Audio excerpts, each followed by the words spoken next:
ሰላም ጤና ይስጥልን እንደምን አደራችሁ ውድ አምራ ቤተሰቦች። ዛሬ በዓለማችንና በሀገራችን እጅግ ልዩና ወቅታዊ መረጃዎችን ይዘንላችሁ ቀርበናል። ዓለም ዛሬ ካለችበት ሁኔታ አንጻር ነገ ምን ይፈጠር ይሆን የሚለው ጥያቄ የሁሉም ሰው ቀልብ ስቧል። በመካከለኛው ምስራቅ የተቀሰቀሰው ጦርነት አውድማውን ቀይሮ የዓለምን ኢኮኖሚ አንቆ ይዞታል ተብሏል። የሆርሙዝ ወሽመጥ መታፈን፣ የአሜሪካ ዲፕሎማሲያዊ መዳከም፣ የኢራን የቴክኖሎጂ ጥቃትና በኢትዮጵያ የታየው አስደንጋጭ ነዳጅ ዋጋ ጭማሪ፣ ዛሬ በአዲስ አበባ ጎዳናዎች ላይ በሌሊት የወጣው የመንግስት ደጋፊዎች ሰልፍ ትርጉሙ ምንድነው የሚሉትን እና የተለያዩ መረጃዎችን ወደ እናንተ ይዘን ቀርበናል። እስከ መጨረሻው ድረስ የና አካውንት ሰብስክራይብ ማድረጋችሁን ቆዩ። ወደ ቀዳሚ ዜና ስናልፍ አሜሪካ ከሀያላን ሀገር ወደ ወንበር መቀየሯን የሚያሳዩ መረጃዎች እየወጡ ይገኛሉ። የአሜሪካ ፖለቲካ ተንታኞች እንደሚሉት ይህ ጦርነት አሜሪካን ለሁለት ትልቅ አደጋዎች አጋልጧታል ብለዋል። አንደኛው የአሜሪካ ሶፍት ፓወር ወይም በዓለም አቀፍ ያላትን ተሰሚነትና ተቀባይነት ሙሉ በሙሉ እያወደመ ነው ብለዋል። አሜሪካ ለዲሞክራሲና ለሰብአዊ መብት የምትቆም ሀገር መሆኗ ቀርቶ እንደ ወንበዴ ሀገር መታየት ጀምራለች የሚሉ ትችቶች መብዛታቸው ነው የታወቀው። ከዚህ ጋር በተያያዘ ፕሬዝዳንት ዶናልድ ትራምፕ በኢራን ያገዛዝ ለውጥ አንፈልግም ቢሉም መሪዎቻቸው ስለሞቱ በተግባር ተከስቷል ማለታቸው አሜሪካ በኢራን ከፍተኛ አመራሮች ላይ የወሰደችውን እርምጃ በይፋ ማመናቸውን ያሳያል ተብሎላል። ትራምፕ ሁሉንም ካርዶች የያዝነው እኛ ነን ሲሉ ቢፎክሩም አውሮፓውያን ግን ፊታቸውን ወደ ራሳቸው ወታደራዊ ጥምረት እያዞሩ ነው ተብሏል።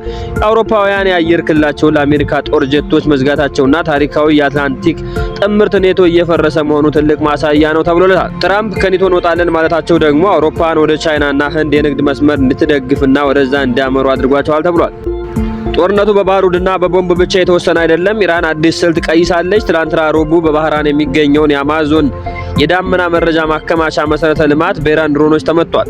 አማዞን በዓለም አቀፍ የባንክ አገልግሎት ለመንግስት መረጃዎች ልውውጥና ለድረገጾች ስራ ወሳኝ የሆነ ተቋም መሆኑ ይታወቃል። ይህ ጥቃት ምን ማለት ነው? ኢራን ለአሜሪካ የቴክኖሎጂ ተቋማት ሙሉ በሙሉ በእጅ መዳፍ ናቸው የሚል መልእክት አዘል መሆኑ ታውቋል። አሜሪካ የኢራን የኒውክሌር ጣቢያ በቢቱ ቦምብ ጣይ አውሮፕላን ስታወድም፣ ኢራን ደግሞ የአሜሪካን ዲጂታል ኢኮኖሚ እያፈረሰች ነው። ይህ ፍጥጫ ዓለምን ወደ ዲጂታል ጨለማ ሊከታት ይችላል የሚል ስጋት ፈጥሯል። ጂን ቫንስ በሚስጥር ከኢራን ጋር ለመደራደር መገደዳቸውን በዚህ ቴክኖሎጂ ጥቃት ውጤት ሊሆን እንደሚችል ተንታኞች ይናገራሉ። ከዚህ ጋር በተያያዘ የሆርሙዝ ወሽመጥ የዓለም ኢኮኖሚ የሞት ሽረት ቀውስ መዳረጉ እየታወቀ ይገኛል። ከዚህ ጋር በተያያዘም የነዳጅ ጉዳይ ራሱን እየደገመ እንዳለ ታውቋል። በ1973 ዓለም የገጠማት የነዳጅ ቀውስ ዛሬ በባሰ ሁኔታ ተመልሷል ብለዋል።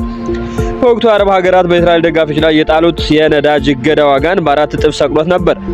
ዛሬ ግን ሁኔታው የተለየ ነው። በሆርሙዝ ወሽመጥ መዘጋት ማለት የዓለም 20% የነዳጅ መታፈን ማለት ነው ሲሉ አንዳንድ ተንታኞች ይናገራሉ።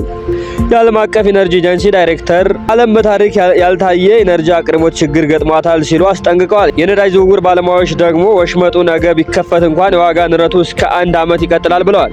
ይህ ማለት አሁን በየሀገሩ የምናየው የነዳጅ ዋጋ ጭማሪ ገና ጅማሬ ላይ ነው ማለት ነው። አሜሪካ ወሽመጡን በኃይል ለማስከፈት የጦር መርከቦቿን ብታንቀሳቀስም ኢራን ደግሞ እኔ ካላስከፈትኩ ማንም አያልፍም በሚል እልህ ውስጥ ትገኛለች ተብሏል። ወደ ሀገሩ ዜና ስንመለስ የንግድና ቀጠናዊ ትስስር ሚኒስቴር ትናንትና መጋቢት 23 ያወጣው መግለጫ ብዙዎችን አስደንግጧል። በብዙዎች ዘንድ ደግሞ መነጋገሪያነትን ፈጥሯል። በ20 ቀን ውስጥ ብቻ ለሁለተኛ ጊዜ በነዳጅ ዋጋ ላይ ጭማሪ ማድረጉ ተሰምቷል። ይሄም ቤንዚን 132 ብር ከ18 ሳንቲም የነበረው ወደ 142 ብር ከ41 ሳንቲም አድጓል። ነጭ ናፍጣ 139 ብር ከ84 ሳንቲም የነበረው ወደ 163 ብር ከ9 ሳንቲም የ23 ብር ጭማሪ ማሳየቱ ብዙዎች ተነገራርመውበታል። እንዲሁም በተጨማሪ ጥቁር ናፍጣ 27 ብር ከ23 ሳንቲም መድረሱ ከፍተኛ ጭማሪ ተመዝግቦበታል ተብሏል። ይህ ጭማሪ በታሪክ ታይቶ የማይታወቅና እጅግ ፈጣንና አደገኛ ነው ተብሎለታል። በተለይ በናፍጣ ላይ የታየው ጭማሪ በጭነት ትራንስፖርት፣ በፋብሪካ ምርቶችና በምግብ ዋጋ ላይ ቀጥተኛ ተጽዕኖ እንደሚኖረው አንዳንድ መረጃዎች ይጠቁማሉ። መንግስት ይህንን እርምጃ የወሰደው የዓለም አቀፍ የነዳጅ ዋጋ መናርን ለመቋቋም ቢሆንም በዝቅተኛ ማህበረሰብ ላይ የሚፈጥረው ጫና ግን እጅግ ከፍተኛ እንደሚሆን ተገምቷል። በሌላ በኩል ዛሬ ሌሊት በአዲስ አበባ ከተማ መንግስት የሚደግፍ ሰላማዊ ሰልፍ መካሄዱ አንዳንድ መረጃዎች እየወጡ ይገኛሉ። ሰልፈኞቹም የሀገር ሉዓላዊነት ይከበር፣ መንግስት የሚወስዳቸው የሪፎርም ስራዎች ይቀጥሉ የሚል መፈክሮችን እያስተጋቡ እንደነበር ታውቋል። ውድ አድማጮቻችን ዛሬ ያዝናችሁ መረጃዎች እነዚህን ይመስሉ ነበር። በቀጣይ አዲስ መረጃዎችን ስንለቅ ቀድመው ወደ እናንተ እንዲደርሱ የና አካውንት ሰብስክራይብ ማድረግ አትርሱ። መልካም ውሎ ይሁንላችሁ።